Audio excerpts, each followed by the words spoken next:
thêm một nick nữa, thêm một à,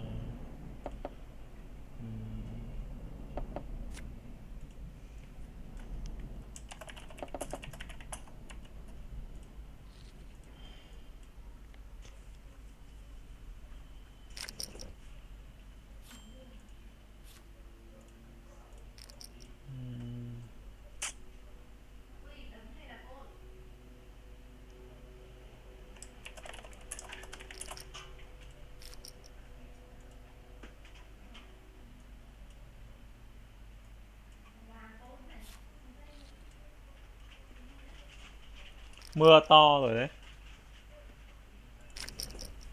mưa khá là to.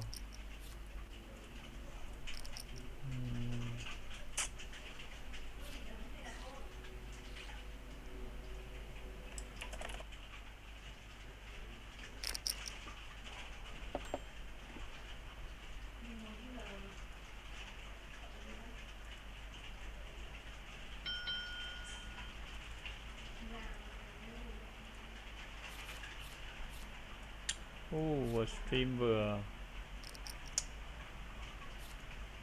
stream vừa chơi hai nick thì có vẻ là máy cũng không được khỏe cho lắm.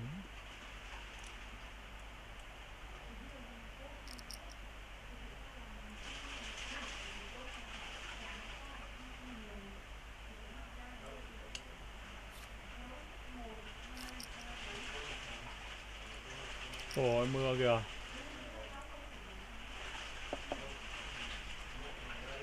Well,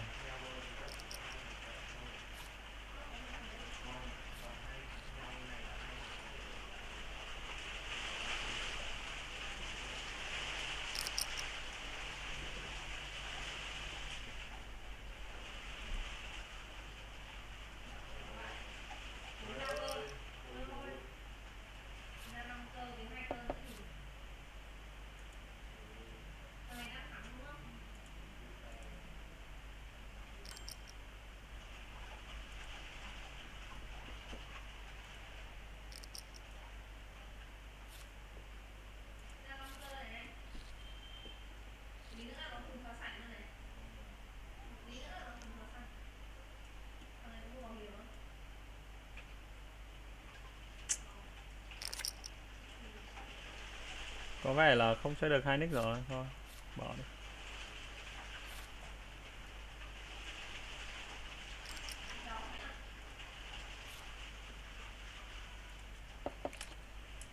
Sao máy máy kiểu gì?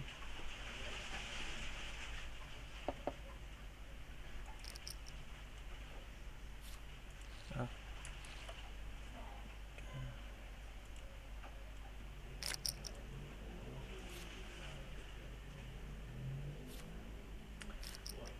à,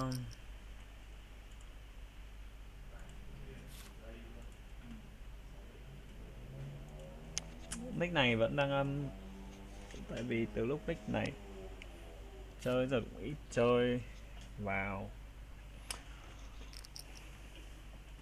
bây giờ sẽ cố gắng cải thiện chỉ số. Nick này ăn tiền chủ yếu là YouTube chưa nhận đủ video để duy trì phát mượt mà.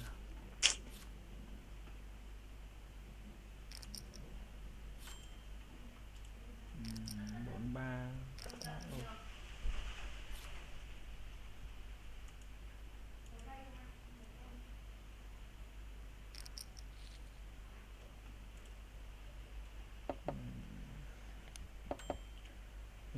2 mua 6, mình sẽ bet 6.5. Wow, côn luôn.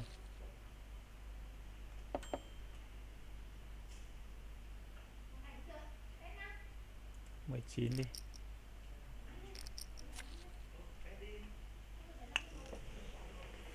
Nhà này như này thì bắt buộc là đấy, bet nhỏ rồi vậy. Nó mua cái gì? Bet rất nhỏ rồi đấy. Ôi rồi ôi. Ra làm gì chuồn dễ đánh hơn hẳn.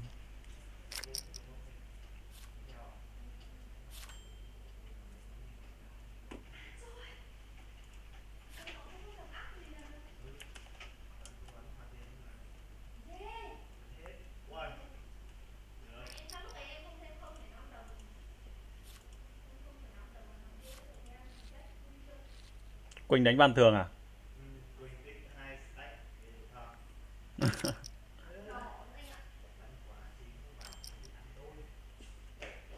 Quy 9 sút tật ngồi ở, thôi ngồi ở hai rách hơi khó đánh.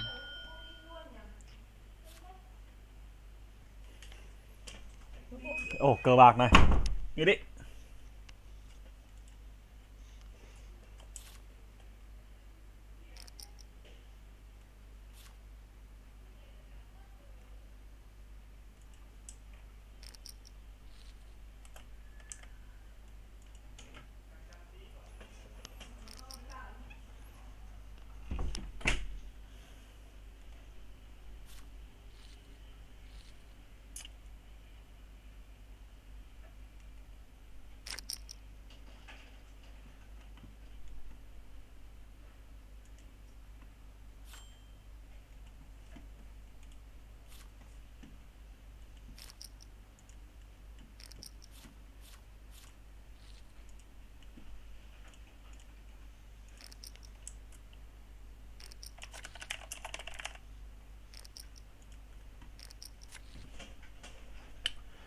Wow.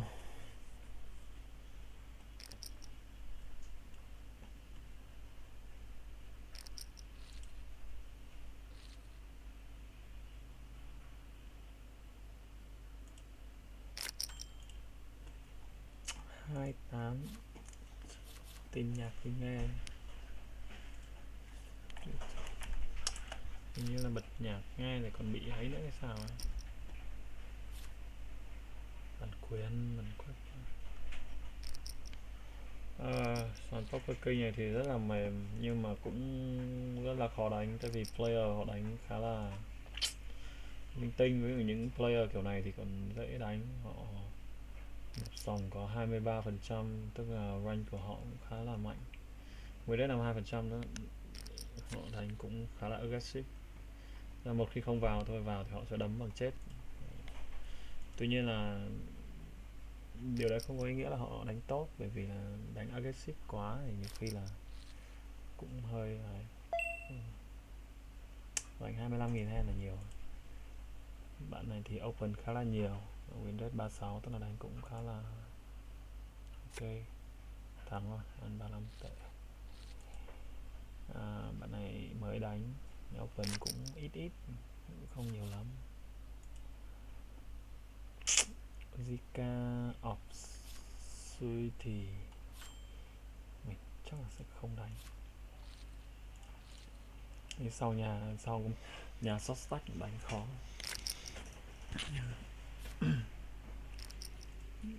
Theo thì đánh cũng được, bởi vì có mỗi mình với nó quen tay rồi. Nhà này đánh 77.000 hand, open rất là nhiều, 47%, đánh khá là chắc, có thể nói là hơi nhát.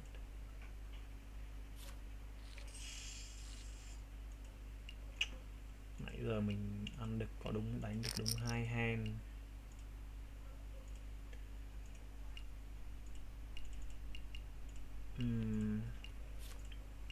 Một hand 43 thì gặp nhà không có bài, họ nuôi cái gì đấy.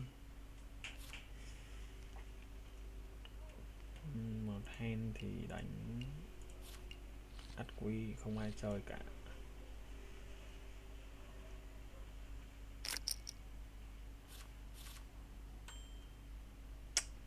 H8 thì chỉ bài với bạn với một hand.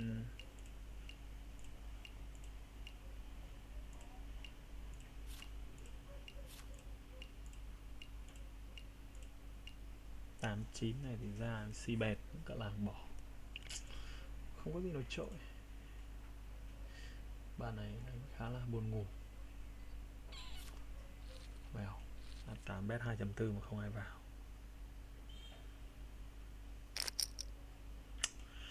Là H8 ngồi hai rách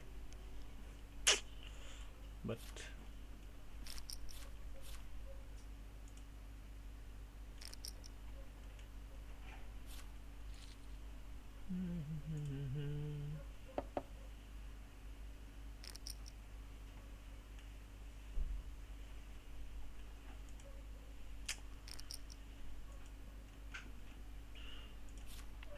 Có cái jackpot ngon này. Hôm trước bắt mất một cái straight flush.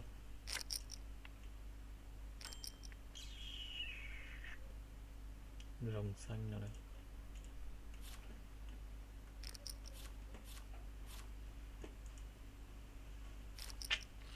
Chán nha, máy cùi không vừa stream vừa chơi được 2 nick.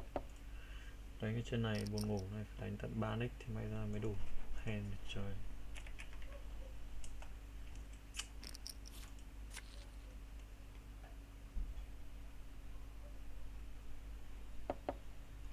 Có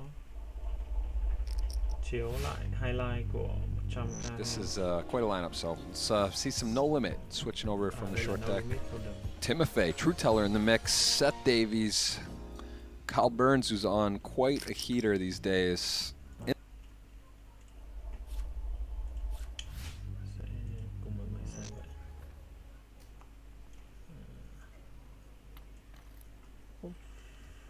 Mr. Ivy got the aces.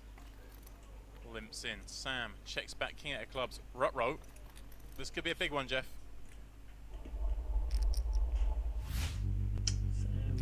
This is quite a lineup, so let's see some No Limit switching over from the short deck. Timofey, True Teller in the mix, Seth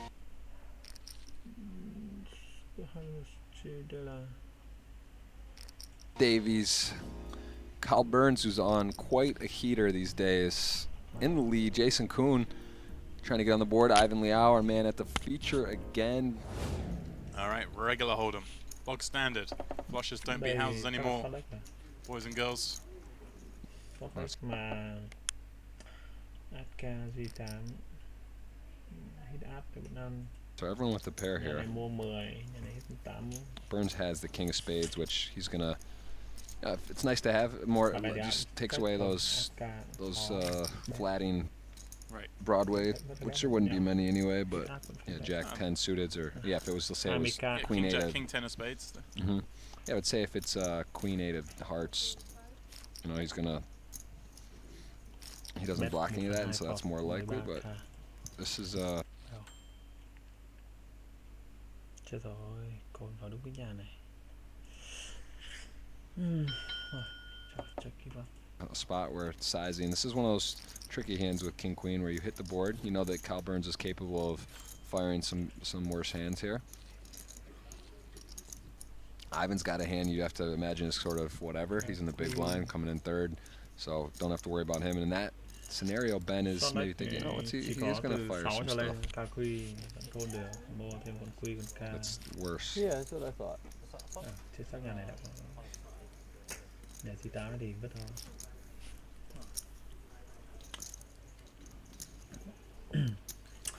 Để ra thêm một con quy thì mới ăn được. Ra con 10. Both pick up gut shot, straight draw on the 10 of diamonds turn. Ra thêm con 10 thì thực ra là sẽ hòa thôi. Ra G thì bây giờ hòa.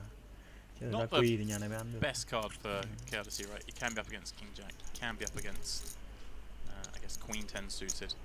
Can be against Ace 10. 6 small vứt.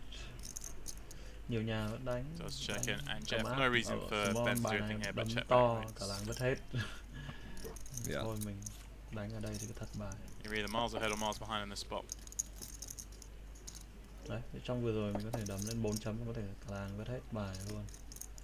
That's a pretty good rule of No Limit when you're in the middle there. It's good to check, and if you think you definitely don't have the best hand, or you definitely have the best. Oh wow. Oh, ra quy thật này. This table is Ben Heath's table, let me tell you. That board got worse. Okay. Đen cho thanh niên ATK. And that is literally the worst card deck from, isn't it? The Queen after the turn's gone trong check. rank của nhà này hoàn toàn có Kazi. Have the King of Spades as well. Hoàn toàn có thể có quy khi họ côn và check ở 10. Cho nên là nhà ATK này bây giờ sẽ rất là khó đánh. Chắc là sẽ check fold. You go for a little bit of value against an ace still here, like a blocking kind of rồi. Well, he's gone pretty big, 36. Ray thôi. I don't know, Jeff, my mindset's still in short deck and I'm just paranoid about everything. Yeah, it's true. I mean, Ben has an ace a lot of the time here. Chắc chắn là côn. Chỉ có điều là không biết là có Ray không thôi. Nhà kia bet ở mặt kia thì khả năng là cầm át, cầm quy thì mấy bet, hoặc là cầm hai con thùng mấy bet đấy là nhà này cũng chả sợ cái gì. I know, what does this sizing achieve against Kazi thì chả. Ben Heath? Maybe he doesn't let Ngồi him đi raise. bet Does it stop him perhaps raising a hand like this? There we go. Rất là an toàn.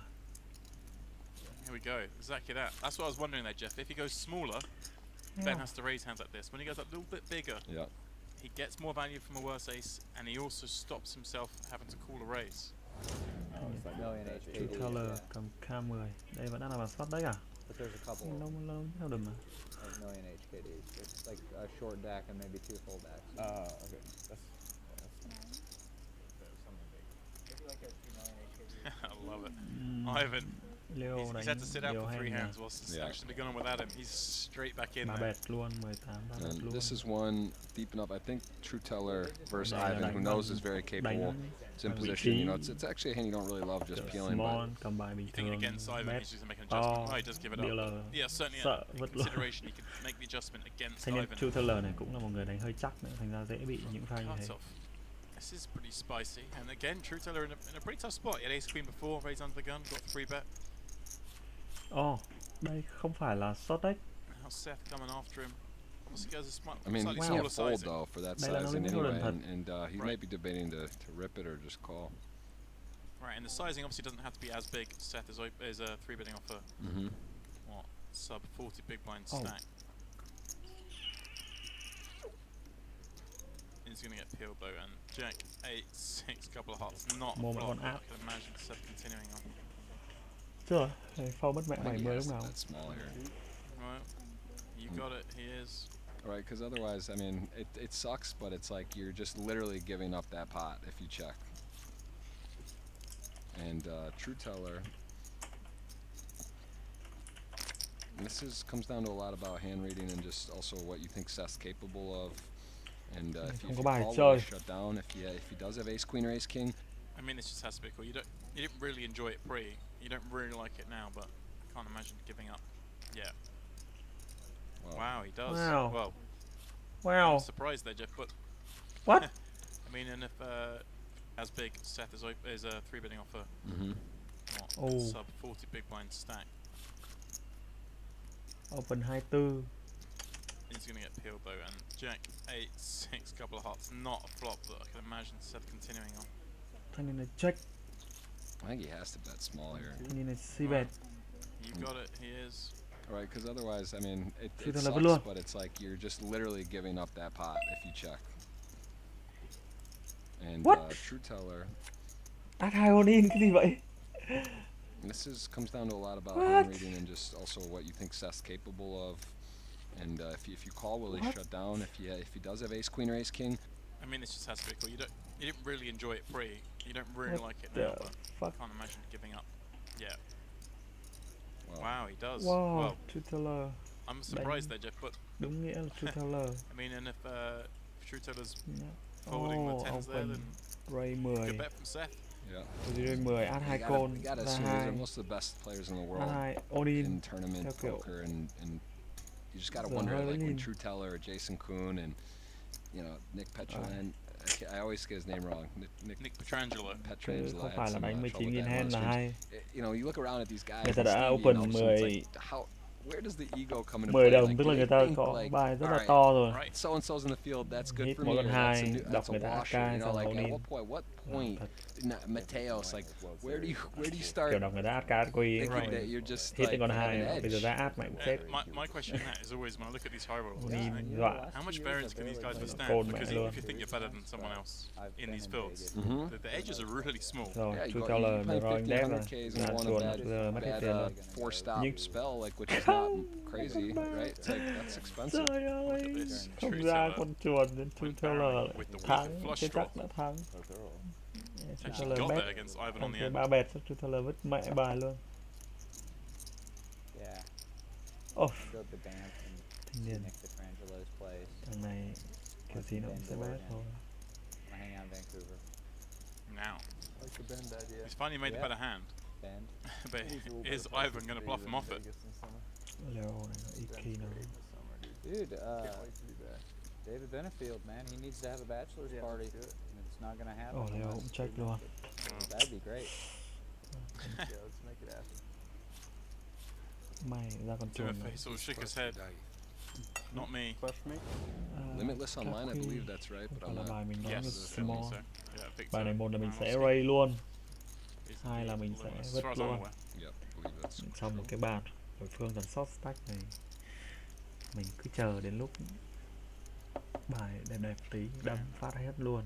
Olympic Jack 6 facing effectively a 4x. What do you think about getting out of line here? So let's continue. Black What Knight. the cutoff is here, Jeff, with hands in a limp call. Jack 6 Oh, gets in it. Wow. What a flop. Oh my goodness. Wow, wow, Quân. wow. We're going the distance with this one. Right, Ben's They're going small. eyes gone Bạn small. này So, đánh like rất Ben's là limp nhiều. calling range Bài sẽ rất là dễ bị thua đấy. hits this quite a lot. No, actually quite happy to take a turn card with top pair and a flush draw, but we're seeing spots pop up, Jeff, where both Wow, options không are sợ full possible. house nữa rồi. Turn card that almost Đôi bài kills it. rất là mạnh. Feels the hearts are good and Nhưng mà Jack ra is gì thì in the lead a lot.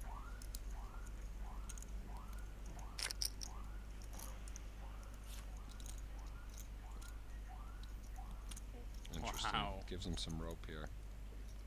wow, This không có pot cơ. could have been a lot bigger.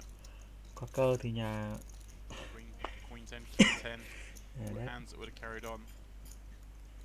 đét 24. Mm-hmm. You say some missed hearts. I'm just still kind of perplexed by that bet size from Victor on the flop. Just this kind of texture, you normally see people go bigger. It's a long hand. Yeah, Well and it's going to go constructed. for a little bit longer because we know a raise is incoming. I'm all in.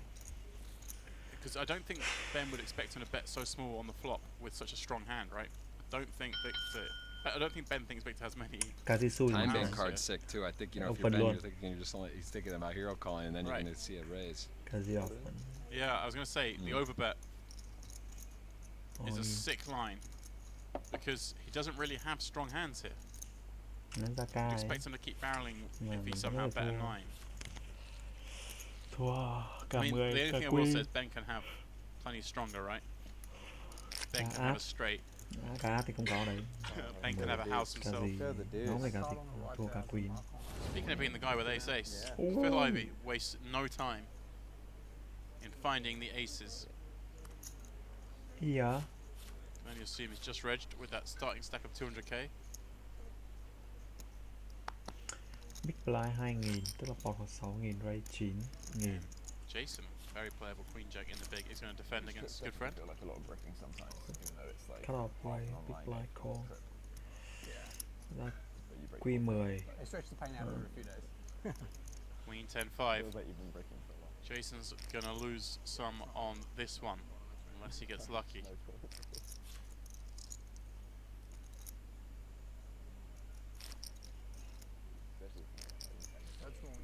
Still goes big, 15 into 24. On a board that doesn't 15. really need to go this big. Jason's going to have a lot of hands that can't continue, so he's Khá khá. trying to knock out maybe some 5x and some smaller pocket Call. pairs. Any other hands that would fall to this that wouldn't fold it to a smaller bet? Check. Brick on the turn. Rainbow board.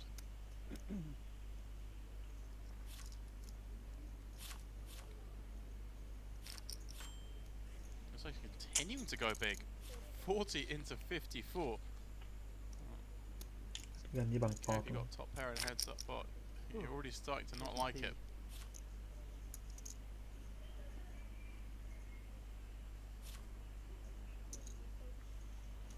First hand of the tournament. Phil Ivey. He's got aces heading to the river with the pot size bet back behind.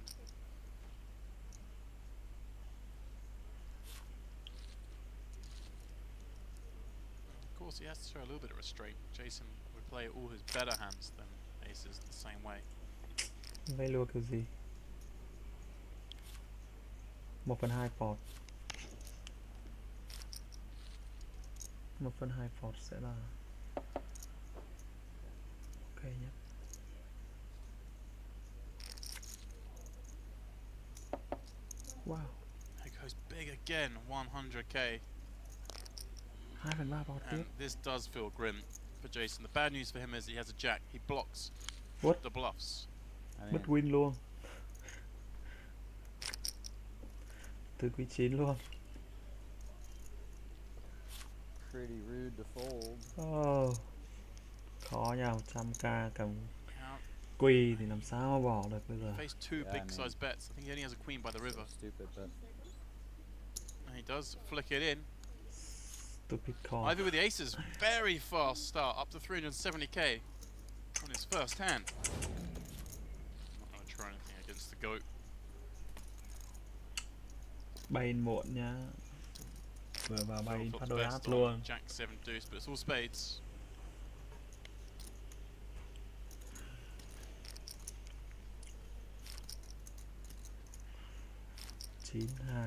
Another spade rolls off.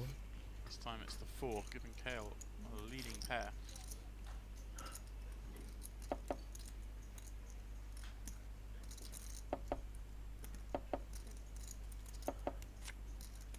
Woo!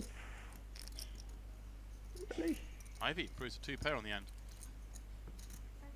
And it's going very thin. It's 5k. 5.000. Kind of surprising. I don't think Kale ever checks jack on this flop. But he gets him. It's 8. And he's on plate. Oh, moving things up just over 4x. Small ba bè luôn. He's too very deep. Over 100 bigs deep.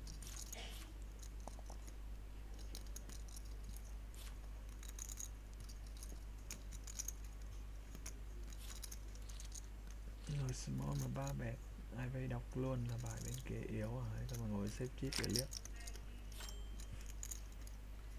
Phil, stock Ai take. có 4 bẹt không? Vẫn ngồi suy nghĩ đếm chip. Sao mà làm gì? Con thì hơi yếu. Phil, there's piece out the chips for a call.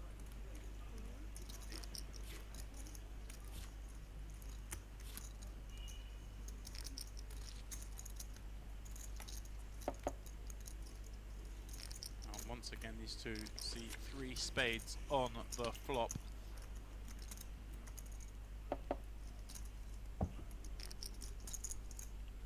Kale, unknown to him, actually is just a smidge ahead. It's a scary board to continue on. Phil, having peeled that 3-bet, has plenty of Queen X, has all the pocket pairs. We have some flop flushes on this board.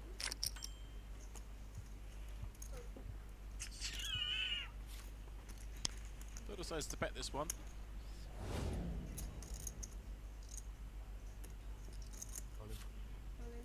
it's all about your mindset. Well, Jason gives a little speech, then calls it off with King Queen. Ivan has him crushed with Ace King.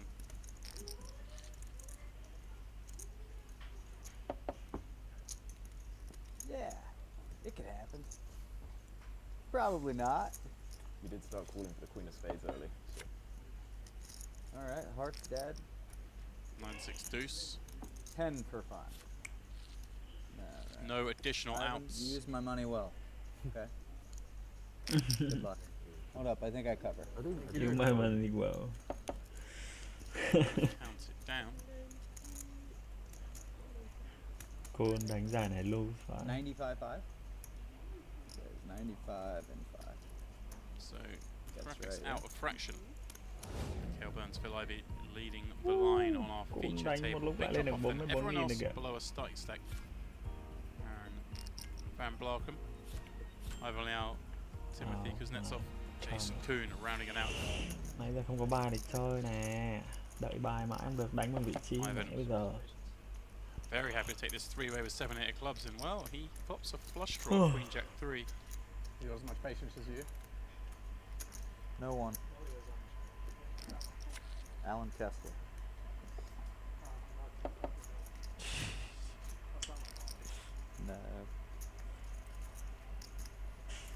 Ivan's going to lead out on the turn when the queen checks through. 1/3 chưa đến 1/3 còn phát quy thôi nào. Wow. Phil makes the call with no pair, no draw in a three-way pot. He knows his man, but this is a little ballsy. When you got the 9 of clubs, not the worst card to have when you're calling here. You block flush draws and you block straight draws. Không có mày đường thủ. Ôi trời ơi. Board runs out safe for him as well. I mean, Okay. wouldn't advocate this call on the turn, but if you know it's going to come on a queen on the river. Check, check. Phil scoops one up.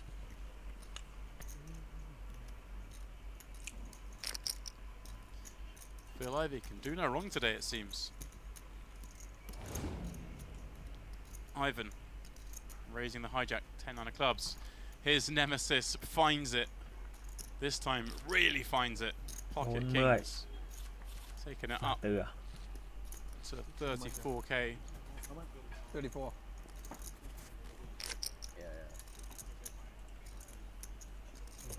Wow.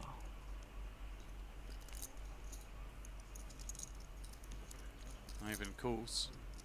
This would make a good short deck clash. Wow. Wow, wow, wow.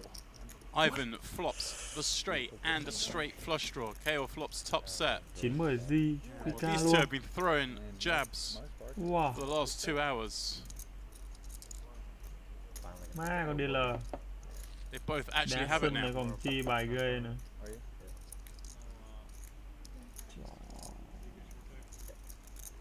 No, I'm gonna play. Oh, is tomorrow 50k short deck? Yeah. I'm just gonna go. Nice. We get another short deck on top of the 100k. Yeah. Ivan just check calls with his straight and flush draw. Break on the turn. Checks it to KO once more. Well, bet any size now. Ivan appears to be committed. And after that, another 50k. I just figured you needed to catch a couple more. No, you can't play the 50k. Ai đọc thằng game mua thùng là hết cỡ.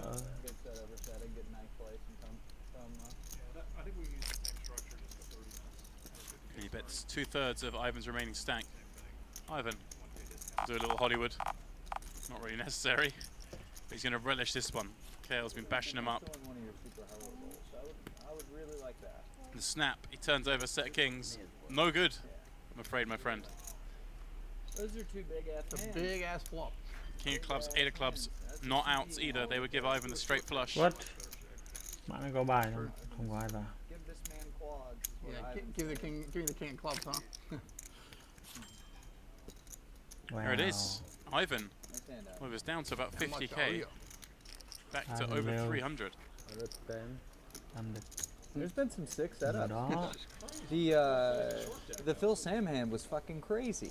That was an unbelievable hand.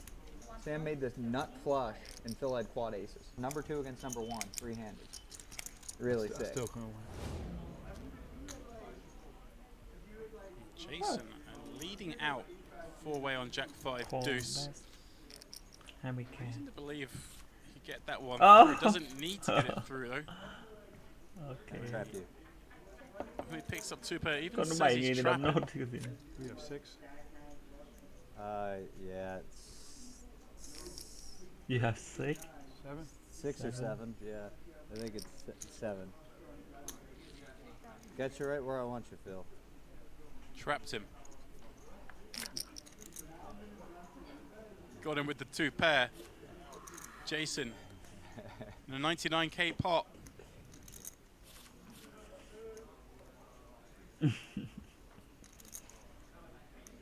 There it is. The spin up continues. Lên được 99 From nghìn rồi. 8,000 to 99,000.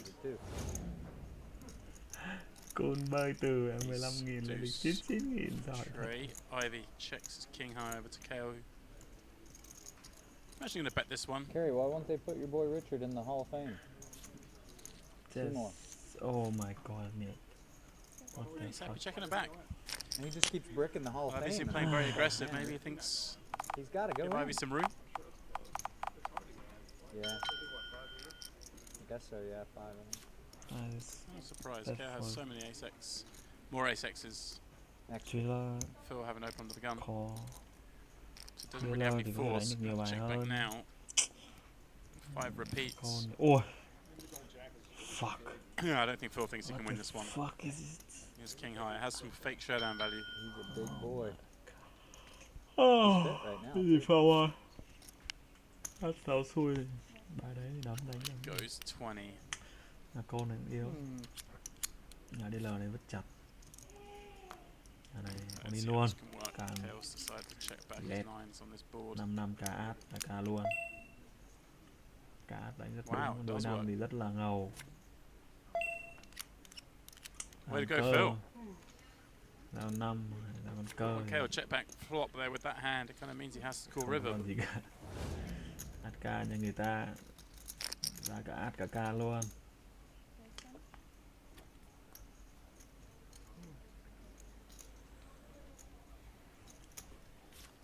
Át ca nhà mình. Jason in the cut-off sixes.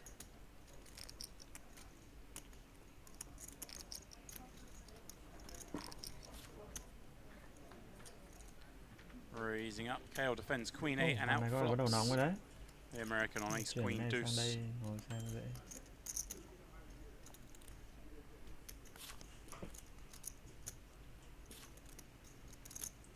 Ôi luôn, nhà này vừa ăn To xong. Jason, who vứt. probably wants to bet here. Don't make anything better fold or really anything worse call, but sixes need protection. Wow.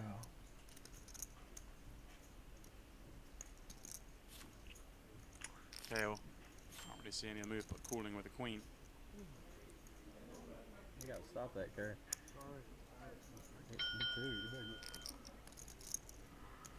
better. I don't know why. Really bad card for Jason C. In your hands, he Đánh was với nhà beating. Dispatch Now loses đối to. át. Không thể nghịch ngu được. Except for perhaps some of those Hy hard vọng họ draws. đôi ca. I've been getting about Vậy 5 ngược lại. I get up Chắc at là mình 8 sẽ o'clock sót luôn. every morning, though. No, like clockwork, yeah. I can't go Thôi, này chỉ có check con thôi. 8 a.m. 7:30, 7:15.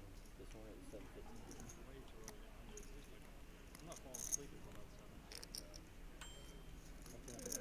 When the sun comes up, I gotta leave my door open. Jason thinking about doing something here. Open from the cutoff of just under 20 bigs. So I'm like, And he's going after exactly the kind of hand that KO has, a queen. Well played, Jason. she told me how to turn it off. I just turned it off. Đôi quy cho bạn Sixes ăn. into a bluff.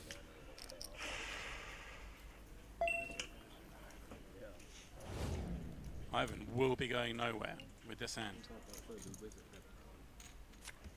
Yeah, thank you.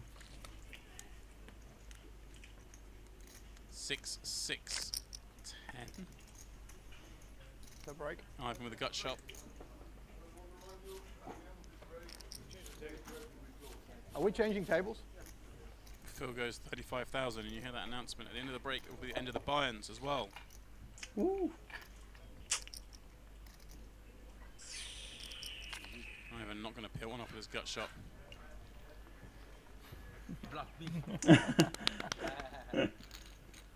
Bluff indeed, but Ivan had a just 8 high. Đây vậy. The break. Ivan with a gut shot. Check bet này fold luôn. Are we changing tables? Phil goes 35,000, and you hear that announcement at the end of the break. It will be the end of the buy-ins as well. Vứt.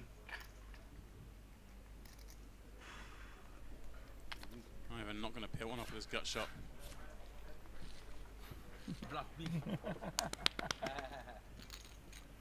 Bluff indeed, but Ivan had a just 8 high. So we send these guys back out onto the Ivan main run cái floor. giải này Phil có vẻ Ivey ổn phết turned nhỉ? up late, but he's had a Ivan fast start. Fresh off that second place finish in the Ivan 50k cái short tour deck, số he chi này ăn leads được the nhiều tiền line lắm. on this table. Jason's spin up.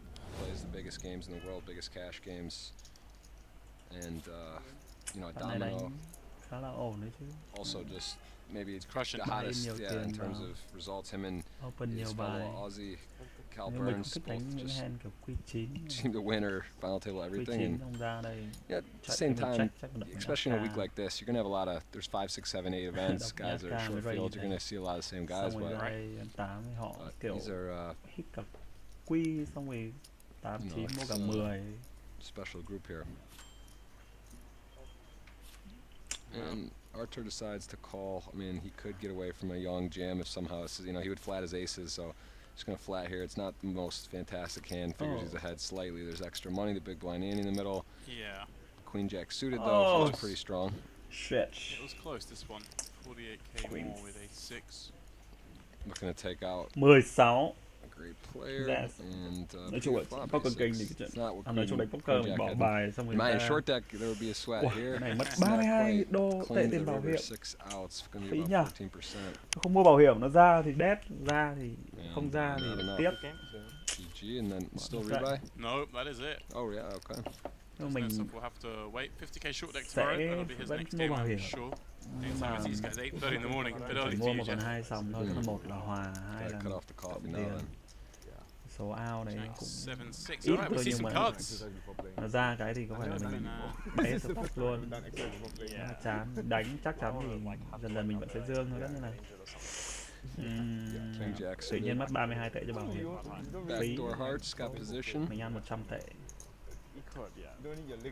Nếu mà chỉ có ít out thì mình sẽ mua full sòng, ví dụ như mua chỉ có 2 out mỗi out 9 nữa chẳng hạn, nó không có con 8 này, đây là một con khác thì có mỗi out 9 thì mình sẽ mua full sòng. Bryn in the big blind with the 3 high flush draw multi-way pot.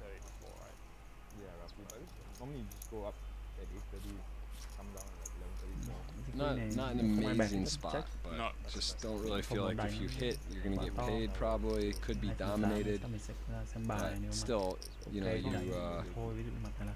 defend out of the big and you flop a flush draw, it's worth appeal. I mean, 3 or deuce could be good, hard to imagine, but White King does have some stabs. I mean, the life of Bryn, clean. It's an interesting card though, because like the straights come 8-9, and both the obvious draws come. Right, the primary straight draw and the flush draw both complete. I mean, this is the card that why Kim Young definitely, if he could have said the worst card of 10 or 5 spades is up there, and Bryn actually going to go ahead and lead out. Đánh cẩn thận, vì đằng sau còn hai nhà mình thì kiểu đã có sâu đao với luôn rồi, bet thì. And he's just making it really easy to get Chắc this đã in by the river, isn't he? lỡ đâu cầm Kazi thôi là họ đã thắng mình rồi. A lot of hands White King bet to flop with really don't want to fold for a bet. Đây 280, Kazi sao con 4 mà nó vẫn phải check như thế. Đấy, đi queen cái check con thôi, thắng bị thắng rồi. I win. Bryn said call 3-way. Xe này mình sẽ đánh thật bài rồi. It's a fun table. These guys are chatting. We're just gonna let him drop some knowledge. Nhiều nhà đây đều biết stack đều 200 straddle, mấy trăm big blind, 300 big blind, 400 big blind, mình cũng 400-500 big blind. There's some pretty hands and hold them. Short deck 7's not so much. Yeah. Không đánh được. Jack 10 suited in the hijack. It is a little. You don't need a hand if like the bluff that's through it. Sẵn sàng. It is a pretty hand. There you go. Bet 56 này đâu liên phát bây giờ khó nghĩ không? Này thì bay. I'll tell you what though, this is where the game is won and lost at this level at these guys, because this is if you're perceived as a player that's not making moves or only has the goods. You know, this is a big difference. If you got a guy that's, an Ivan Liao or someone who squeezes here, he might get that all in versus 7s. If you're a player that you can only have queens plus, or so, for example, not saying anything about Ramon or anyone, just saying these are where at this level where everyone's so good, when you kind of get pegged for certain spots in the bill, you can't. You're just like, you cannot be on balance, is what you're saying. You gotta really, and if you are, you're gonna get likely punished, or you're not gonna be able to get your max value. 30% mà win rate 44 là đánh cũng tốt. Pha đối át ở Onin thì hơi liều trên mặt này, nhưng mà cùng lắm thì chắc là đọc bạn kia cầm ly 9 nó cùng ra con 7 mượn mặt ở nhà cái bet 52 tệ là đã thấy là không phải cầm 7 rồi. Nếu mà bet cầm 7 thì người ta chỉ bet nhỏ, bet khoảng tầm 23, bet nửa pot thôi đấy, cầm ra con 7, cầm 9 ông bet 50 mấy tệ bằng pot luôn thì nhà đối áp tự tin là nhà này không cầm 7 rồi. Cầm sảnh cũng đéo ai mệt như thế cả, đối áp tự tin là mua đi luôn. Chín quy chắc chắn là phải đây phải bỏ. Hôm nay đánh Nãy giờ được bao nhiêu phút? Đã đủ thời gian cho hôm nay rồi. Nãy giờ là đánh được cả 45 phút mà, hơi nhiều so với cả một vài cáp. Đánh cáp thì mình sẽ đánh 1 tiếng, trước đấy mình đã đánh 15 phút rồi, chắc là mình sẽ nghỉ. Dương được bay 100, Dương 130, đấy, ok rồi, có 500.000 chơi rồi.